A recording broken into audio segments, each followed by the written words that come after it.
नमस्कार दोस्तों, आपका हमारे YouTube चैनल में स्वागत है। आज फिर हम आपके लिए एक नई प्रेरणादायक और ज्ञानवर्धक कहानी लेके आए हैं। यह कहानी एक जालिम बादशाह और उसकी बेटी की है। तो प्यारे दर्शकों, इस कहानी को अंत तक जरूर सुने और यदि आप हमारे चैनल पर नए हैं तो चैनल को सब्सक्राइब जरूर करें और बेल आइकन दबाएं ताकि आने वाली वीडियो का नोटिफिकेशन आपको सबसे पहले मिलता रहे। तो प्यारे दर्शकों, आइए यह एक बहुत ही प्यारी सी कहानी को शुरू करते हैं।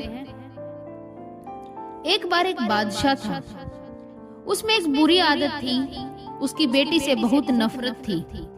अल्लाह की कुदरत से उसके यहाँ पहले बेटा पैदा हुआ। उससे अपने बेटे से बहुत प्यार था और बहुत लाड प्यार से उसकी परवरिश हो रही थी। कुछ साल के बाद उसकी पत्नी फिर से प्रेग्नेंट हुई। पैदाइश के दिन करीब थे, लेकिन बादशाह को किसी दूसरे बादशाह की दावत पर मुल्क से बाहर जाना पड़ा। जाने से पहले बादशाह ने अपनी पत्नी को हुक्म दिया कि मैं कहीं बाहर जा रहा हूँ।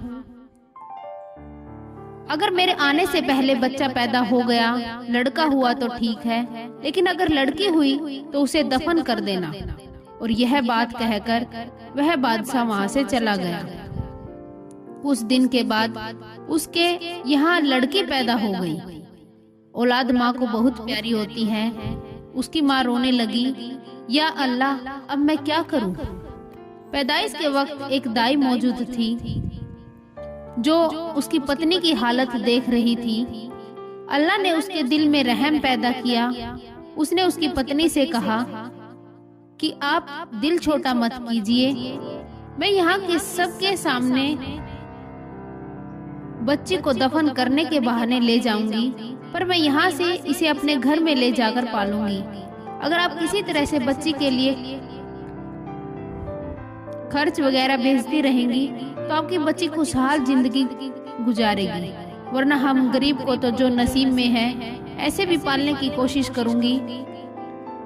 लेकिन राजा की पत्नी ने कुछ सोना चांदी जेवर वगैरह अपनी बच्ची के लिए उसे दे दिए। महल में यह बात फैल गई कि दाई ने बच्ची को ले जाकर दफना दिया है, जबकि दाई ने शहजादी को अपने घर लाकर पूरे लाड प्यार के साथ उसकी परवरिश की है। जब बादशाह अपने सफर से वापस आया तो उसे यह खबर सुनाई गई कि आपके जाने के बाद बच्ची पैदा हुई थी और आपके हुक्म से उसे दफना कर दिया है। बादशाह बहुत खुश हुआ। दाई ने लोगों के सामने शहजादी को अपनी नवासी जाहिर किया।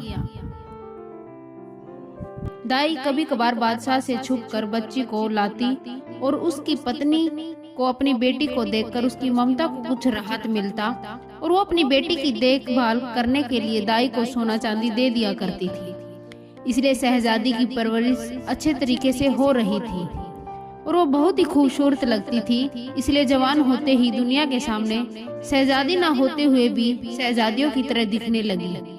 एक दिन बादशाह की सवारी शहर से गुजर रही थी। इसी वक्त शहजादी से गुजर रही थी। बादशाह की नजर शहजादी पर पड़ी और पूछा, यह कौन है? मंत्री ने कहा, यह इस बेचारी औरत की नवासी है। बादशाह ने हुक्म दिया, मुझे यह बहुत पसंद आई है, कल इसके घर मेरे लिए रिश्ता लेकर जाना। क्योंकि हकीकत का तो किसी को पता नहीं था, इसलिए दूसरे दिन मंत्री, वकील वगैरह दाई के घर बादशाह के लिए इसकी नवासी से रिश्ता मांगने गए। अब दाई के होश उड़ गए कि या अल्लाह, अब मैं क्या करूं? उसने साफ इनकार करते हुए कहा, मैं एक गरीब हूँ, मेरी नवासी बादशाह के लायक नहीं है और ना ही बादशाह का किसी गरीब से रिश्ता जोड़ना सही है, इसलिए दोबारा ये रिश्ता लेकर मेरे घर मत आइएगा। बादशाह खुद तो नहीं आया, लेकिन दाई के घर रिश्ते के लिए बहुत से लोगों को भेजा। सबने दाई को बहुत मनाया और धमकी दी, लेकिन दाई टस से मस नहीं हुई। जब बादशाह ने हुक्म दिया कि दाई को पकड़कर उसे खूब सजा दे दो ताकि वो रिश्ते के लिए मान जाए। सिपाही दाई को पकड़कर बादशाह के सामने लाए और उन्होंने उसे कूट कूट कर पीटना शुरू कर दिया। सिपाहियों ने दाई को कपड़े की तरह निचोड़ के रख दिया। बेचारी पहले से ही 2 हड्डियां थी, पर इतनी मार बर्दाश्त ना कर सकी और बादशाह के सामने चीख पड़ी, बादशाह सलामत, ये कोई और नहीं बल्कि आपकी ही बेटी है। मैंने इसे दफन करने की बजाय अपने घर ले जाकर इसकी परवरिश की है। अब बादशाह को एहसास हुआ वो क्या गलती करने जा रहा था। खुदा ने उसे गुनाह से बचाया है। वो और ज्यादा गुस्से में आ गया। अपने बेटे शहजादे को बुलाकर हुक्म दिया कि अपनी बहन को जंगल में ले जाकर कत्ल कर दे और इसकी आंखें निकाल कर और गर्दन का खून लाकर मुझे दिखा दे ताकि मुझे यकीन हो जाए। शहजादा परेशान हुआ कि वो कैसे अपने हाथों से अपनी बहन का कत्ल करे, उसकी आंखें निकाल ले और इसके गर्दन का खून लाकर अपने बाप को दिखा दे। यह उसे किसी सूरत गवारा न था। उसे अपनी बहन के बारे में अब मालूम हुआ, लेकिन उसे पता था कि बादशाह हर सूरत अपनी बेटी को दफन करना चाहता है। अगर उसने उसे कत्ल नहीं किया तो बादशाह दोनों को दफन कर देगा। मजबूर होकर अपनी बहन को साथ लेकर जंगल की तरफ बढ़ा। जब दोनों जंगल पहुंच गए तो बहन के लिए भाई की मोहब्बत आ गई और बहन से कहा कि मैं किसी भी कीमत पर तुम्हें अपने हाथों से कत्ल नहीं कर सकता। मैं तुम्हें यहीं छोड़ देता हूँ, आगे तुम्हारी किस्मत तुम्हें जहाँ ले जाए। तुम भाग कर कहीं और निकल जाओ। लेकिन बहन ने भाई का हाथ पकड़कर कहा, नहीं भाई, तुम मुझे मार दो, मेरा कत्ल कर दो, मेरी आंखें और खून ले जाकर बाप को दिखा दो, नहीं तो वो तुम्हें मार देगा, जो मुझे किसी भी कीमत पर अच्छा नहीं लगेगा। दोनों भाई बहन एक दूसरे के गले लगकर रो पड़े। आखिर किसी तरह भाई ने बहन को मना लिया। शहजादी आंसू बहाते हुए घने जंगल की तरफ जाने लगी। आखिरी बार पलटकर भाई को देखा और जंगल में घुस गई। इसके बाद शहजादे ने इधर उधर से ढूंढकर एक हिरन का शिकार किया, उसकी गर्दन का खून निकाला और आंखें निकालकर ले जाकर बादशाह को दिखा दी। बादशाह ने आईना मंगवाया, इसमें उन आंखों को और अपनी आंखों को गौर से देखा। तब उसको यकीन हो गया कि आंखों का रंग एक ही है। अब इसे तसल्ली हुई और बादशाह की पत्नी ने किसी तरीके से शहजादे को बुलाकर उसे बेटी के बारे में पूछा। शहजादे ने माँ को सारा सच बता दिया और उसकी पत्नी ने अपने हाथ को आसमान की तरफ ऊपर उठाई और बेटी के लिए दुआ मांगी कि या अल्लाह, तू मेरी बेटी की हिफाजत कर, उसे अपने अमान में रख और इसे किसी अच्छी जगह पर पहुंचा दे। अब आगे शहजादी का किस्सा सुनिए। शहजादी जंगल में रहने लगी और भूख मिटाने के लिए जंगली फल फूल खाकर अपना वक्त गुजारने लगी। इसी तरह बहुत सा वक्त गुजर गया। झाड़ियों और कांटों से उलझकर उसके कपड़े फट गए और उसके बदन पर कोई कपड़ा नहीं रहा। एक दिन किसी और मुल्क का बादशाह अपने लश्कर के साथ इसी जंगल के रास्ते से गुजर रहा था। अचानक बादशाह इसी तरफ आ रहा था जिधर शहजादी थी। जब शहजादी के कानों में किसी घोड़े के कदमों की आहट पड़ी तो जल्दी जल्दी किसी घने पेड़ पे चढ़ गई और इसके बड़े बड़े पत्ते तोड़कर अपने शरीर को छुपाकर बैठ गई। वो बादशाह भी इसी पेड़ के नीचे रुक गया। बहुत घना पेड़ था। एक तरफ अपने घोड़े को बांधा और पेड़ के साए में कपड़ा बिछाकर थोड़ी देर आराम करने के लिए लेट गया और उसका मुंह आसमान की तरफ था और वो अपने ख्यालों में गुम हो गया। जब उसकी नजर पेड़ के घने पत्तों में छुपी लड़की पर पड़ी तो वो उछल कर खड़ा हो गया और बुलंद आवाज से कहने लगा, अल्लाह की बंदी, तुम कोई परी हो या फरिश्ता हो या कोई जिन हो या कोई इंसान हो, जो भी हो अपने आप को जाहिर करो, मैं तुम्हें कोई नुकसान नहीं पहुंचाऊंगा। शहजादी ने पुकार कर कहा, हे मुसाफिर, मैं एक लाचार लड़की हूँ, मेरे शरीर पर कपड़े नाम का कुछ भी नहीं है। अगर तुम अपने नीचे बिछे चादर को मेरी तरफ फेंक दो तो मैं उसे अपने शरीर को ढांप कर नीचे उतर आऊंगी और तुमसे बातचीत करूंगी। बादशाह ने अपने नीचे बिछे कपड़े को उठाया और इसका गोला बनाकर उसकी तरफ फेंक दिया। शहजादी ने इस कपड़े से अपने जिस्म को खूब अच्छी तरह छुपा लिया और किसी न किसी तरीके से वह नीचे उतर गई। बादशाह ने शहजादी को देखा तो उसके हवास गुम हो गए। उसके पूरे मुल्क में कोई इतनी खूबसूरत लड़की नहीं थी। वह पूरे दिल और जान से बंदा चाहती थी।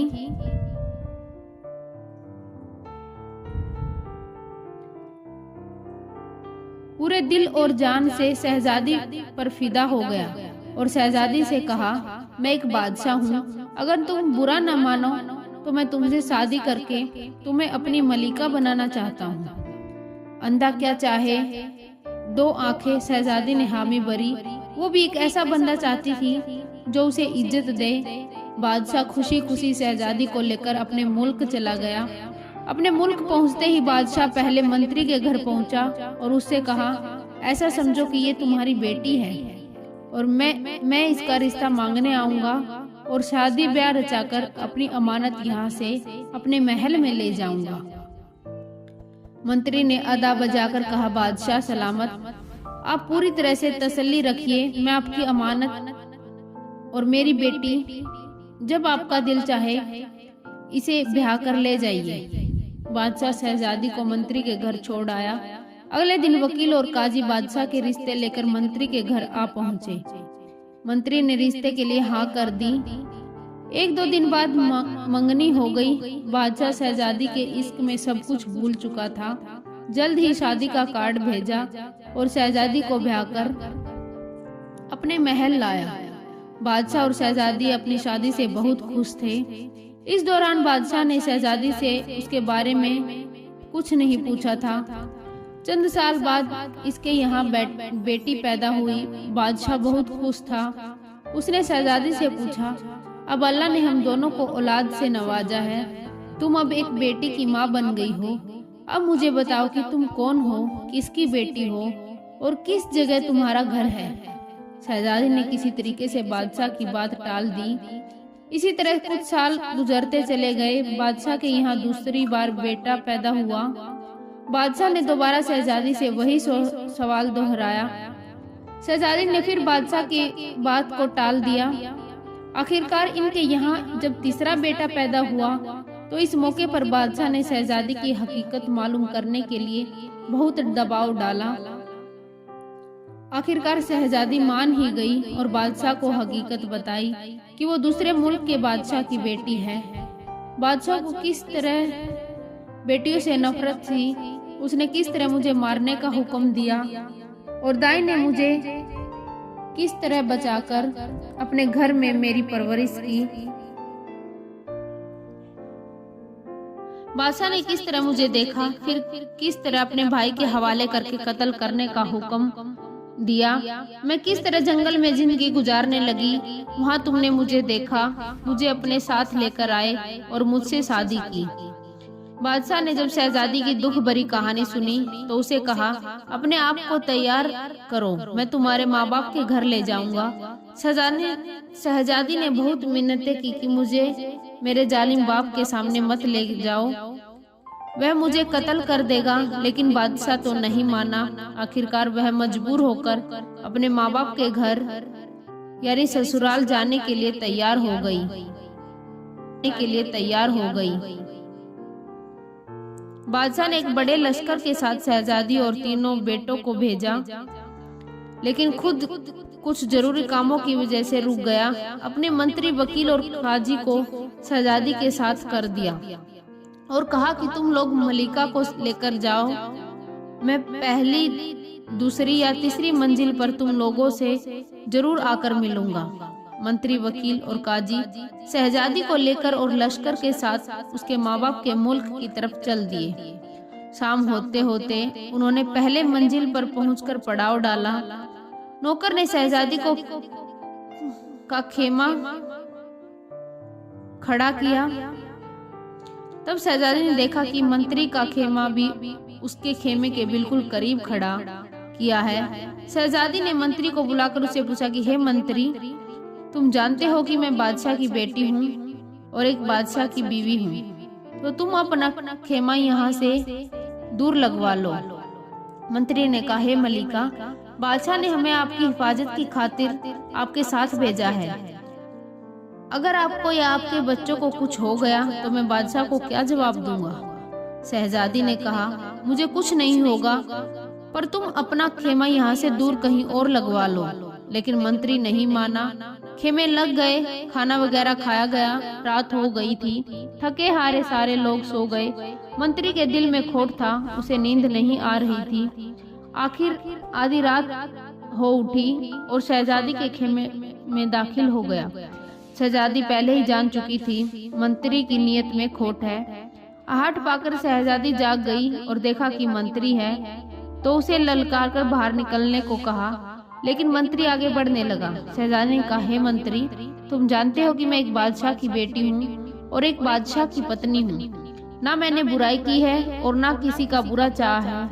तुम लोगों के सामने बदनाम मत करे और मेरे खेमे से निकल जाए। लेकिन बेशरम मंत्री नहीं निकला। अब शहजादी ने देखा ये मंत्री किसी सूरत नहीं मान रहा, तो उसने अपने बड़े बेटे को मंत्री के सामने किया कि तुम्हें इस बच्चे के सिर की कसम, इस तरह मत करो, उसे अल्लाह रसूल के वास्ते दिए। लेकिन कमीना मंत्री के दिमाग में शैतान पूरी तरह से बैठ चुका था। वो आगे बढ़ा और तलवार निकालकर एक ही बार में बच्चे का सर अलग किया और शहजादी समझ गई कि मंत्री बिल्कुल भी नहीं टलेगा। उसने मंत्री से कहा, तुम अब बिल्कुल भी नहीं हटोगे। मैं एक पाक औरत हूँ, इस वक्त भी वजू में हूँ। मुझे इतना मौका दो, मैं अपने वजू को तोड़कर आ जाती हूँ। अब तुम्हारा दिल जो चाहे वो करो। मंत्री ने कहा, जाओ और जल्दी आ जाना। शहजादी खेमे से बाहर निकल गई, भागती हुई वहाँ से दूर एक बड़े झाड़े के पीछे छिप गई। मंत्री कुछ देर इंतजार करने के बाद उसे ढूंढने के लिए गया। इधर उधर तलाश करने लगा, लेकिन वह नहीं मिली और वो अपनी कोशिश में नाकाम रहा। सुबह होने वाली थी। थक हार कर दोबारा शहजादी के खेमे में दाखिल हो गया। बच्चे की लाश उठाकर कहीं दूर दफन किया और अपने खेमे में आकर घुस गया। सुबह बहुत देर के बाद शहजादी अपने खेमे में दाखिल हो गई। अपने बेटे को ना पाकर रोने लगी। लश्कर दोबारा रवाना हो गया। चलते चलते शाम तक दूसरी मंजिल तक आ पहुँचे। आज भी नौकरों ने शहजादी को खेमा खड़ा करना शुरू किया। शहजादी ने देखा कि मंत्री ने आज अपना खेमा बहुत दूर खड़ा करवाया है, लेकिन थोड़ी देर बाद देखा कि ये नौकर एक और खेमा इसके खेमे के करीब खड़ा कर रहे हैं। पूछा कि ये किसका खेमा है। नौकर ने जवाब दिया कि ये वकील का खेमा है। शहजादी ने वकील को बुलाया और कहा, मैं एक औरत हूँ, तुम अपना खेमा मेरे खेमे के करीब से हटवा दो, ये अच्छी बात नहीं है। वकील ने कहा, हे मलिका, बादशाह सलामत ने मुझे आपके साजो सामान की हिफाजत के लिए आपके साथ भेजा है। अगर आपको और आपके बच्चों को कुछ हो गया तो मैं बादशाह को क्या मुंह दिखाऊंगा। शहजादी ने जवाब दिया, इतने सारे लश्कर के बीच में मुझे और मेरे सामान को कोई चुरा कर नहीं ले जा सकेगा। बेहतर यही है कि तुम अपना खेमा कहीं दूर खड़ा करवा लो। लेकिन बदकार वकील तस से मस नहीं हुआ और अपना खेमा इधर उधर ही खड़ा करवा दिया। शहजादी पहले ही मंत्री के हाथों मार खा चुकी थी, इसलिए उस रात अपनी पूरी होशो हवास में थी। वैसे भी उसे नींद नहीं आ रही थी। आज भी उसने आधी रात को किसी के कदमों की आहट अपने खेमे की तरफ आते सुनी तो उठ गई। अब उसने देखा कि आने वाला वकील है, तो उसे ललकार कर, खबरदार, मेरे खेमे में दाखिल होने की तुम्हारी हिम्मत कैसे हुई, निकल जाओ मेरे खेमे से। लेकिन वकील अपने गंदे इरादों के साथ उसकी तरफ देख रहा था। शहजादी ने दोबारा उसे कहा, तुम जानते हो कि मैं एक बादशाह की बेटी हूँ और एक बादशाह की पत्नी हूँ, एक पाक दामन औरत हूँ, इसलिए मेरा पीछा छोड़ो और अपने अंजाम की फिक्र करो। लेकिन वह वकील कहाँ मानने वाला था और धीरे धीरे उसकी तरफ बढ़ने लगा। शहजादी समझ गई कि ये वकील अब नहीं हटेगा। उसने अपने दूसरे बेटे को उसके सामने किया और उसके वास्ते दी, इस मासूम के सिर का कसम, मेरा पीछा छोड़ो और निकल जाए यहाँ से। लेकिन वकील भी तलवार से वार करके दूसरे बेटे को सिर को जुदा कर दिया। बेचारी शहजादी ने कहा, अगर तुम अपने गंदे इरादे से नहीं हटने वाले तो मुझे मौका दें, क्योंकि मैं पाको साफ और वजू से हूँ। मुझे कुछ वक्त दो ताकि मैं खुद को नापाक कर दूं। इसके बाद जो तुम्हारा दिल चाहे करो। वकील ने उसे जाने दिया। शहजादी खेमे से निकल गई। आज भी शहजादी में जितनी हिम्मत थी निकल भागी, और जहाँ तक उसके कदमों ने साथ दिया भागी, और आखिरकार थक हार कर एक बड़े झाड़ी के पेड़ पीछे जाकर छुप गई। वकील ने जब देखा कि शहजादी अभी तक नहीं आई तो उसके पीछे निकल पड़ा। इधर उधर भाग दौड़ कर इसे बहुत ढूंढने की कोशिश की, लेकिन वह नहीं मिला। अब इसे डर लगने लगा कि बच्चा भी जान से गया और शहजादी भी भाग गई। अगर किसी ने बादशाह को खबर दी तो वो मुझे खोलते तेल में डाल देगा। वकील जल्दी जल्दी वापस आया, मरे हुए बच्चों को उठाकर कहीं दूर दफना दिया और अपने खेमे में जाकर सो गया। जब सुबह हुई तो शहजादी धीरे धीरे अपने खेमे में दाखिल हो गई। देखा कि दूसरे बेटे की लाश भी नहीं है। समझ गई के बाद किरदार वकील ने उसे ठिकाने लगा दिया है। बेचारी किस पर भरोसा करती, इसलिए चुप रही। फिर लश्कर शहजादी को बादशाह की मुलाकात के लिए चल दिया। आज शहजादी अकेली एक बेटे के साथ मायूस होकर ऊंट पर सवार थी। जब तीसरी मंजिल पर पड़ाव डाला गया तो आज और वकील ने अपना खेमा शहजादी के खेमे से बहुत दूर खड़ा करवा दिया। वो शर्मिंदा शर्मिंदा शहजादी के सामने आ ही नहीं रहे थे।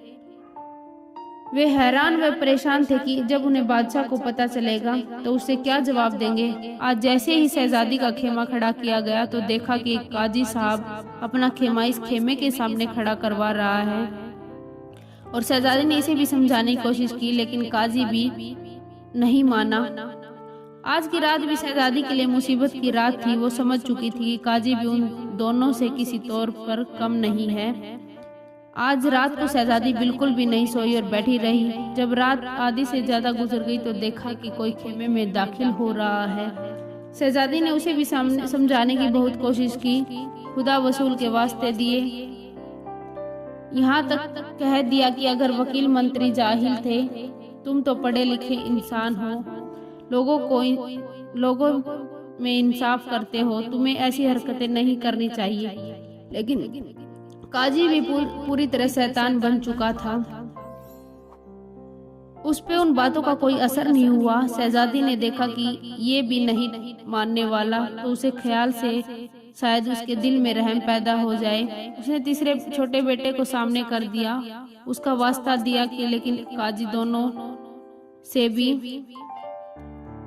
2 हाथ आगे था। काजी बज्जात को भी रहम न आया और मासूम बच्चे का सिर काट दिया। शहजादी ने इसे भी यही कहा कि मैं पाक साफ और वजू से हूँ, मुझे मौका दो ताकि अपना वजू तोड़ दूं। इसके बाद तुम जो चाहो वो करो। काजी ने भी उसे जाने दिया।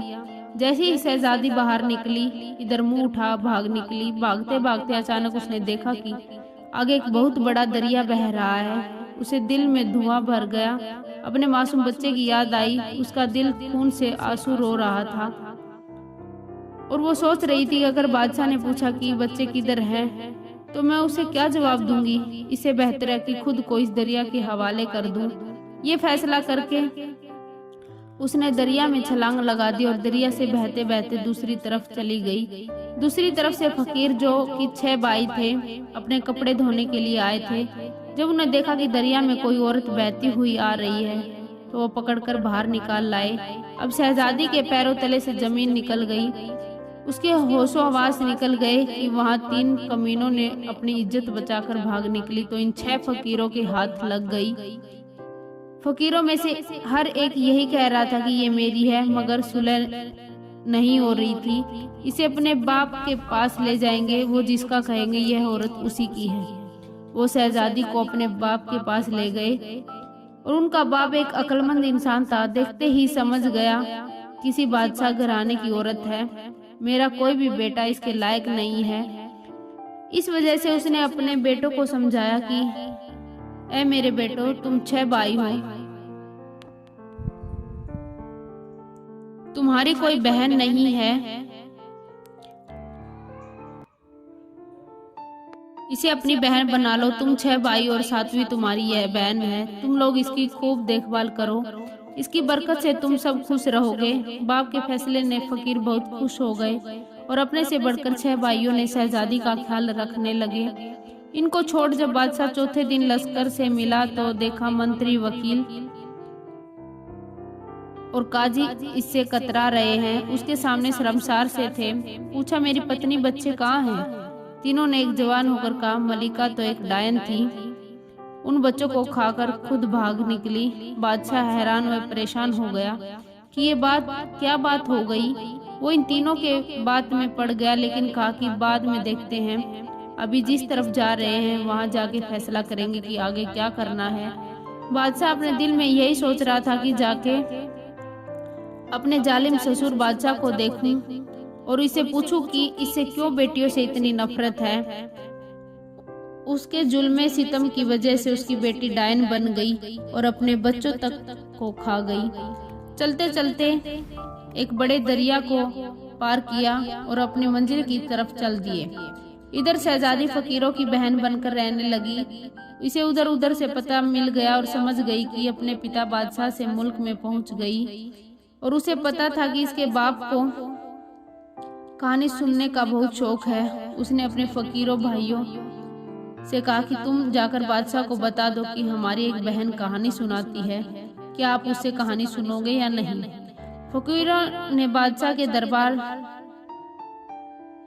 तक पहुंचे और बोला कि हमारी एक बहन है जो बहुत अच्छी कहानी सुनाती है, अगर आपको पसंद हो तो उसे कहानी सुनाने के लिए लेकर आए। बादशाह ने इन्हें इजाजत दी और कहा कि अगर उसकी कहानी पसंद आई तो मैं उसे इनाम दूंगा। शाम को फकीर शहजादी को लेकर बादशाह के दरबार में हाजिर हुए। शहजादी नकाब में थी और बीच में भी पर्दा लगा था। उसने बादशाह के लिए एक कहानी सुनाई जो बादशाह को बहुत पसंद आई। उसने खुश होकर फकीरों को बहुत इनाम दिया। फकीर इनाम लेकर बहन के साथ वापस घर आ गए। फकीर भीख मांग कर गुजारा करते थे, इसलिए वो बहुत खुश हुए। शहजादी अब हर रात आकर बादशाह को एक नई कहानी सुनाती। बादशाह से इनाम पाकर वापस अपने फकीर भाइयों के साथ घर लौट आती। फकीरों को भीख मांगने से जान छूट गई। एक रात बादशाह के दरबार आई तो देखा कि आज तो उसका पति बादशाह, मंत्री, वकील, काजी वगैरह इसके बाप बादशाह के साथ बैठे हुए हैं। शहजादी ने सोचा आज तो कहानी मजा लाएगी। शहजादी आज भी हर रोज की तरह नकाब में थी। पर्दे के दूसरी तरफ अपनी जगह पर बैठ गई और अपने बाप बादशाह से कहा, बादशाह सलामत, आज मैं एक बहुत खास कहानी सुनाने वाली हूँ। अगर किसी को कोई हाजत हो तो अभी से उठकर अपनी हाजत पूरी करे। कहानी के दरियामान किसी को उठने की इजाजत नहीं है। अगर कोई उठ गया तो मैं कहानी सुनाना बंद कर दूंगी और आगे भी कोई कहानी सुनाने नहीं आऊंगी। बादशाह ने सबको हुक्म दिया। सबने इनकार किया कि वो कहानी के बीच में नहीं उठेंगे। शहजादी ने कहानी सुनाना शुरू की कि एक जालिम बादशाह था। उसे अपने घर में बेटी की पैदाइश पसंद नहीं थी और उसके घर में लड़की पैदा होती तो वो अपनी पत्नी को उसे मारने का हुक्म देता।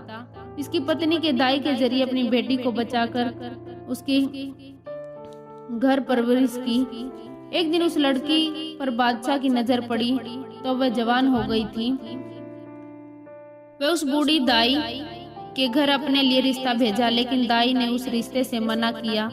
बादशाह ने उस पर जुल्म और सितम ढाए। जब दाई ने बताया कि वो लड़की सी बादशाह की बेटी है, बादशाह हैरान हुआ कि ये तो मेरा किस्सा है, तो ये औरत सुना रही है। बादशाह ने बहुत से हीरे जवाहरात शहजादी की तरफ फेंक कर कहा, देखो किस्से को बंद मत करना।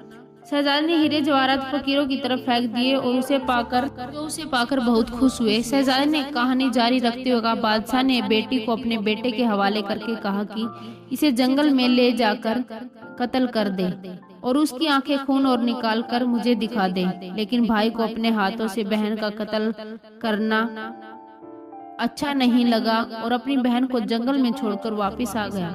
वो लड़की जंगल में बहुत साल तक रही, यहाँ तक कि उसे जिस्म पर का कपड़ा फट कर गिर गया और वो जंगल में वैसे ही दिन गुजारने लगी। बादशाह उम्र बे अब बूढ़ा हो गया था। इससे पहले ही से अपनी बेटी के साथ किए गए जुल्म सितम से बहुत पछतावा हुआ था। जब उसे कहानी के जरिए अपनी बेटी के बारे में पता चला तो उसकी आंखों से आंसू आ गए। शहजादे को भी एहसास हुआ कि यह तो मेरी बहन का किस्सा है और उसने बेचैन होकर कुछ और हीरे जवाहरात शहजादी की तरफ फेंक दिए और कहा कि ये कहानी जारी रखना, रुकना मत। फकीर भाइयों को तो इतने माल देखकर बहुत खुशी हुई। शहजादी ने कहा, एक दिन एक बादशाह का गुजारा उसी जंगल में हुआ। लड़की को देखा और इसे अपने साथ अपने मुल्क ले जाकर उसे शादी किया। शहजादी का पति बादशाह, जो पहले बड़ी दिलचस्पी से कहानी सुन रहा था, वो चौंक पड़ा कि यह तो मेरा और मेरी पत्नी की कहानी लग रही है। उसने भी बहुत सारे हीरे जवाहरात निकालकर शहजादी की तरफ फेंक दिए और कहा कि देखो, कहानी आखिर तक सुनाना, मुझे इस कहानी को पूरा सुनना है। फकीर भाइयों के तो पैर खुशी से जमीन पर नहीं थे। शहजादी ने कहानी जारी रखी।